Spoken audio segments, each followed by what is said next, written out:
Hello, and thank you for inviting me to present at this conference. It was just a year ago that I was in Israel in July, and had just a wonderful trip. Met a lot of old friends, made some new friends, and I would really love to come back sometime soon. My name is Punya Mishra, and I'm Associate Dean for Scholarship and Innovation at the Fulton Teachers College at Arizona State University. I'm speaking to you from Phoenix, Arizona, where we are all working remotely because of COVID-19. And I want to talk about education in the time of a pandemic, a crisis, and possibly an opportunity. You know, the scale of the COVID-19 crisis and its impact on education is difficult to comprehend. UNESCO has a website which tracks the disruption caused by COVID-19. And it shows that in 45 days, starting in mid-February, schools in over 180 countries shut their doors, disrupting the education of 1.5 billion learners. And even today, 7 months from then, more than 500,000 learners do not have access to school. And suddenly, we have become part of this unprecedented global educational social experiment. And different countries have responded to it differently. For instance, in the US, many schools have gone remote or some mixture of face-to-face and remote. Mexico chose to go the route of television programming, either through YouTube or regular television channels. And at every step, the goal has been to replicate schooling. And sometimes it has meant non-stop hours of Zoom, classrooms, and homework, and trying to see how we can take what used to be done before and just make it happen online. And through all this, let me be clear, teachers have done an amazing job.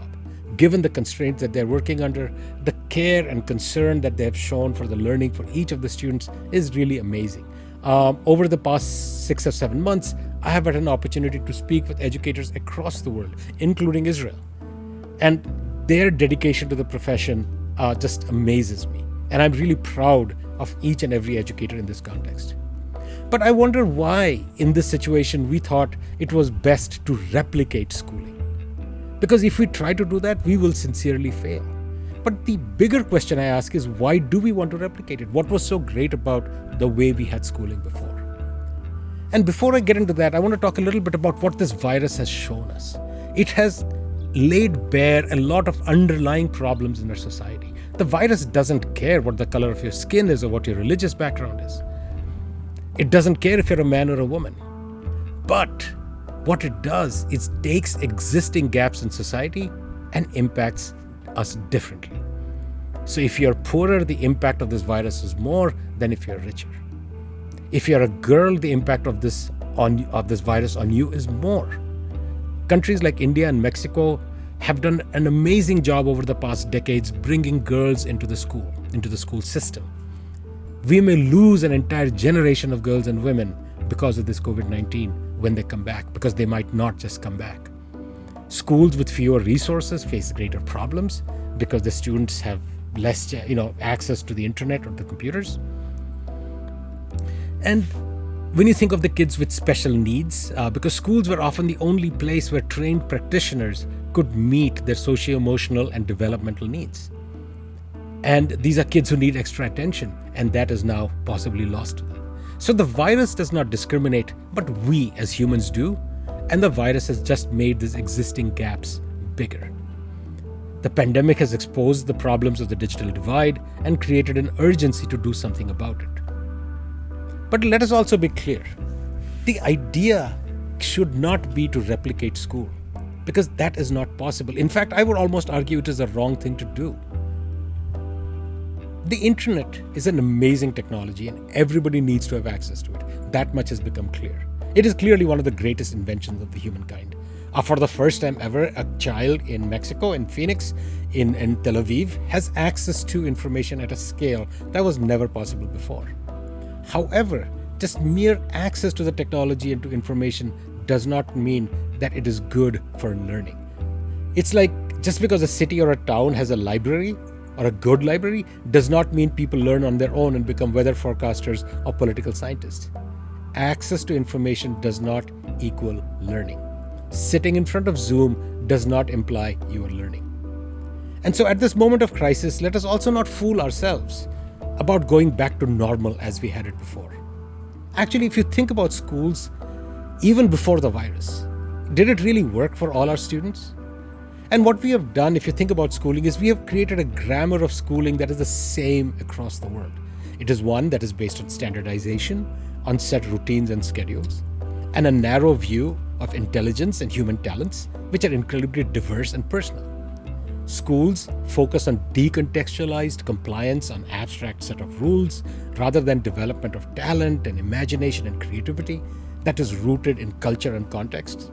Schools are linear and rigid, expecting kids to move lockstep through predetermined curricula, while we know our lives are more organic and largely unpredictable. The traditional grammar of school is all about one size fits all. The assumption is that we will learn at one pace and that we will be evaluated the same way.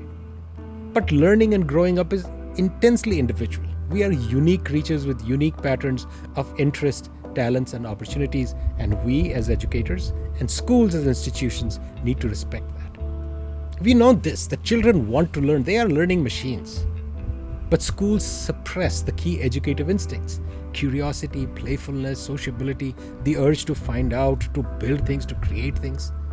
As the psychologist Peter Gray said, children in schools have little opportunity to do what children are designed biologically to do: to play, explore, take initiative, discover and pursue their own interests, and learn in self-directed ways. And what we have done is replace those instincts with systems of reward and punishment, shame and fear. Of course, we need our children to learn, but what we forget that we as a species are programmed to learn. So it is for us as educators to create opportunities to expose our students to this world, this rich, multifarious, crazy, messed up world that we live in, to connect and to engage in genuine ways, and to understand that we learn best through play and exploration, individually and, more importantly, with others. So it is not surprising that the biggest thing kids miss during the pandemic are their friends. It's not school and the classroom. It is the opportunity to genuinely play and engage and be social with others of their same age or up and down a little bit. So the question then becomes, so what should we do?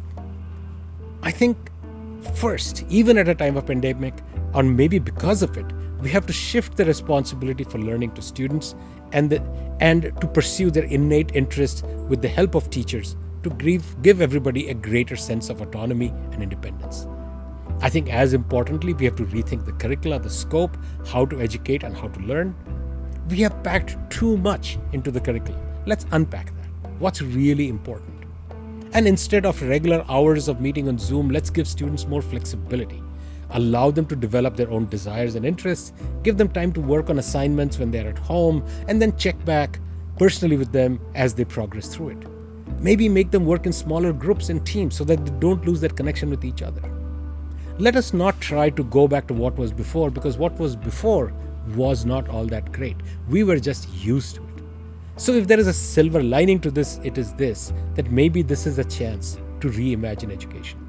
We often take things for granted. We assume things are the way they are, and that's how they should be or must be. We cannot forget that schools are human creations. We made them the way they are, and we can change them to make them what they should be. I recently read a quote from Andrew Scott, the philosopher, and he said that the 20th century created the idea of teenagers and retirement. And when I first read it, I was like, this is crazy. I thought teenagers and retirement, that's a 20th century idea. These are constructs that have been with us forever. People have, but when I thought about it and I looked up a little bit, did a little bit of research on it, I realized that throughout most of human history, people were born, they did stuff to survive and thrive, they kept at it till the most part, till they died. And even though people have been turning 13 for thousands of years, only recently did it occur to anybody that that bridge between childhood and adulthood deserved a name. And the idea of teenagers emerged in the middle of 20th century thanks to the bringing together or the confluence of three trends in education, economics, and technology. High schools gave young people a place to build a separate culture outside the watchful eye of family. Rapid growth gave them income, either earned or taken from their parents. Cars and later other mobile technologies gave them independence. Similarly, if you look at the history of retirement, we learned that the first models of retirement emerged in 1889 in Germany before spreading across the world. Till the early 20th century, work, the story of most people's lives was work till you die or until you can't work anymore. And in 1889, Bismarck introduced the idea of pensions, basically to undermine the growing socialist movement that was occurring there. So let's think about this for a second. Teenagers and retirement, two things that seem so obvious and normal today, are relatively recent creations, born out of technological, political, social, and economic transformations that have created the world we live in. There is nothing sacred about these ideas. We made them up. Just as we made up the 50-minute period and exams and admissions and degrees and certifications, that schools end in the early afternoon and we take a 2-month break over summer. The question we as educators need to ask ourselves, what else are we assuming to be normal when it is not? That is particularly true today, I think, in these COVID hit times, when we speak of the new normal. That assumes that what we had before was normal. But in our heart of hearts, we know that the systems that were disrupted by COVID-19 were not perfect, far from it. If anything COVID has taught us is that there are deep, unjust inequities in our systems, and the impact of this pandemic does not fall equally on everyone. The virus does not discriminate, but we do, our systems do, and the brunt of its impact falls on the most disadvantaged. The virus did not cause these inequities. It has just revealed to us the hollowness of much of what we take to be normal. And COVID-19 is not the last of the disruptions we are facing. There are many more coming our way. The trends and changes that fueled the 20th century, continue today, just in different directions. Changes in technology, whether it's AI or automation or gene editing. Think of the Nobel Prize in Chemistry, which was awarded to CRISPR technology. Will change how we live, learn, and prosper in unanticipated ways. And so maybe this COVID-19 crisis for us as educators is a wake-up call. And maybe, just maybe, there is an opportunity here for us to ask why we have the systems we do and how we can create systems that are just, equitable, humane, and sustainable. Thank you very much.